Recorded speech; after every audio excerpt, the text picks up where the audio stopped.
Hi guys, welcome back to DSS online classes. In the previous lecture we discussed problems on channel section and purlin section, that is lecture number 3 part 1 and part 2. Let us come to lecture number 4, design of I section purlin. Design of I section purlin. Now in this video we will discuss a problem on I section. Let us see.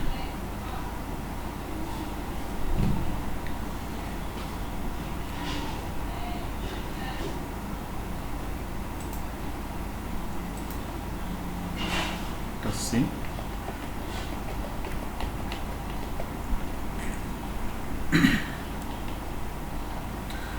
till here we discussed in the last class. Now coming to lecture number 4, problem on I section. See here, design an I section purlin for an industrial building situated in outskirts of Allahabad to support a galvanized iron sheet roof has following data. Coming to data, spacing of truss he has given as center to center distance 6 meters, span of truss he has given as 12 meters, slope of roof 30 degrees, spacing of purlins center to center distance 1.5 meters, intensity of wind pressure 2 kilonewton per meter square, weight of galvanized sheets 130 newton per meter square, yield stress of steel 250 megapascal. This is the data given by code. Now coming to solution. This data similarly we discussed in channel section. Already I explained you channel section problem, I section problem, both are same procedure will be there. Only in the purlins design procedure will vary with angle section and channel section.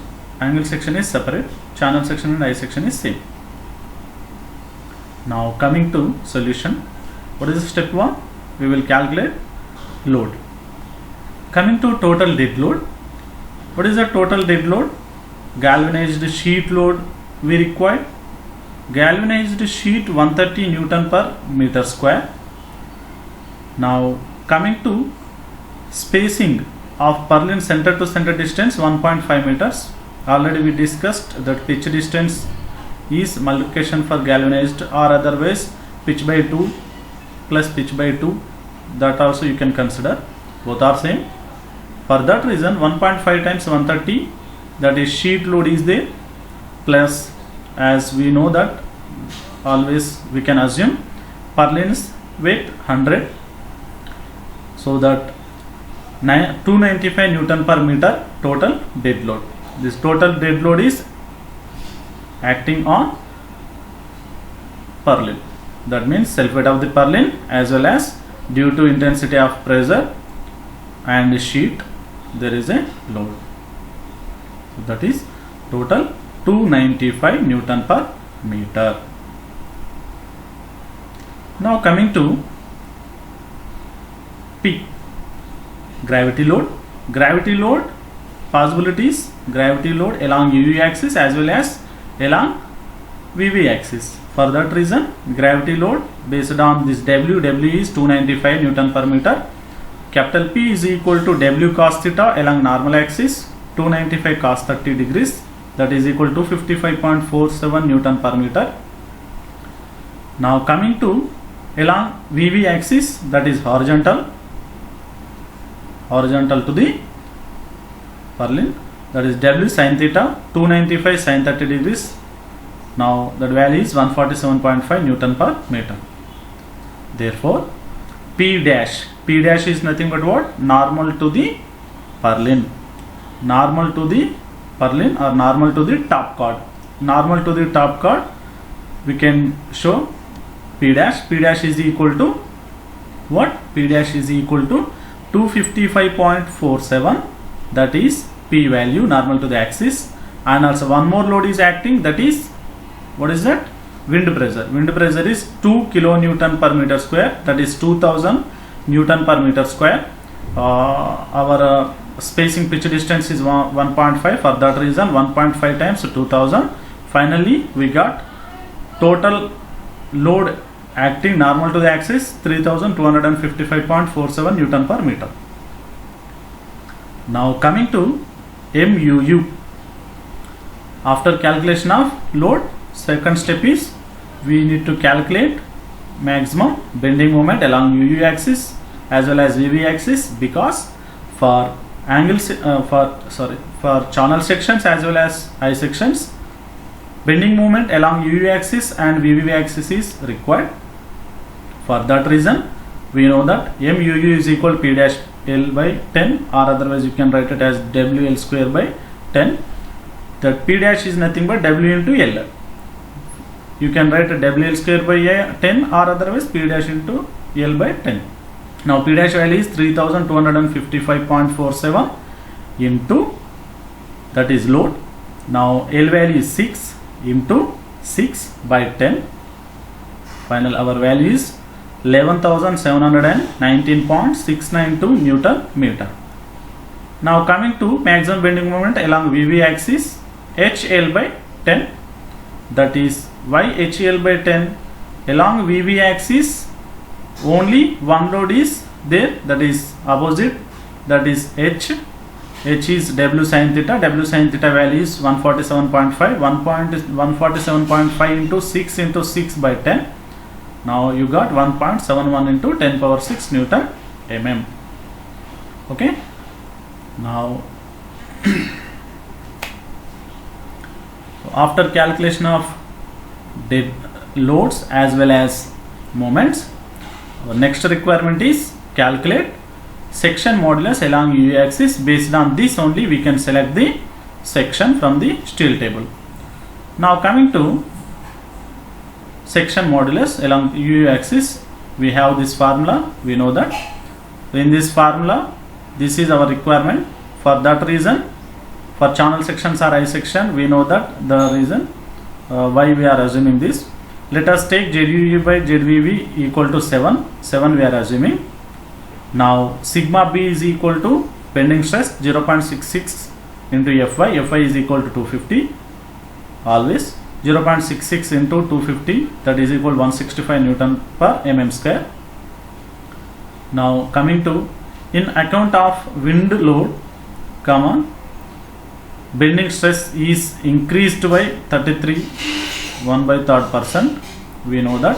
For that reason bending stress is equal to 1.33 into 165, that is equal to 219.45 Newton per mm square. Now finally section modulus along UU axis is equal to MUU value is there, sigma B value is there, MVV value as well as MUU values, and also we assumed ZUU by ZVV 7.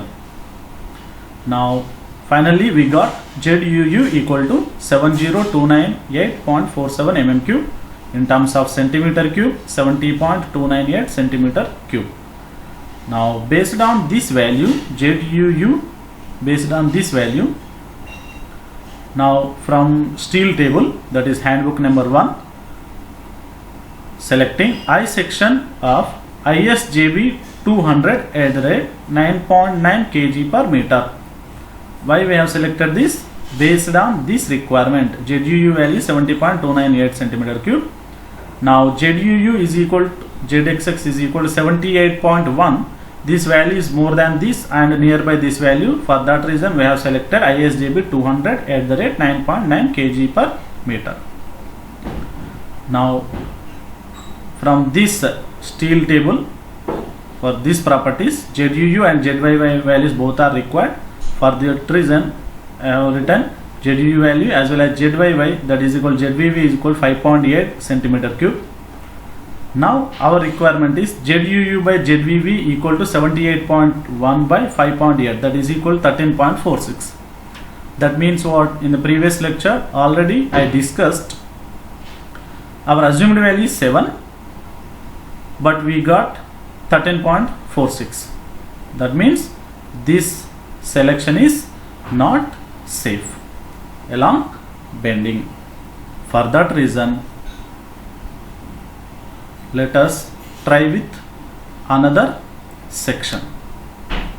What is that? And also you can cross check bending stress. Here only we are getting that is not safe. Here only we are getting not safe. And also after calculating sigma b equal to MUU by ZUU, this formula we know that. After calculating sigma b, 779.93 Newton per mm square, it is greater than 219.45 Newton per mm square. Very clear. When section modulus is not satisfying, bending stress is also not satisfying. For that reason, hence it is not okay. So let us try another section. What is another section? More than that value we have to proceed. Then, so this is more value compared with this. To resist such type of values, instead of going junior beams, I am going from steel tables ISMB 200 at the rate 25.4 kg per meter. Now ZUU is equal to 71.8 centimeter cube, that is equal to ZXX. ZVV is equal to ZYY equal to 11.7 centimeter cube. Now finally sigma b is equal to, we got 208.47 Newton per mm square. Now this value is less than 219.45 Newton per mm square. Hence okay. That means to resist all these loads from the given data for this structure, we need to provide ISMB 200 at the rate 25.4 kg per meter section to resist all loads in terms of bending as well as bending stresses, as a bending moment as well as bending stresses. This is about problem on I section purlin. I hope everyone clear about purlins, problems on channel section purlin and angle section purlin and also I section purlin. So this is about problems on purlins. In the next lecture I will discuss about problem on trusses. Thank you.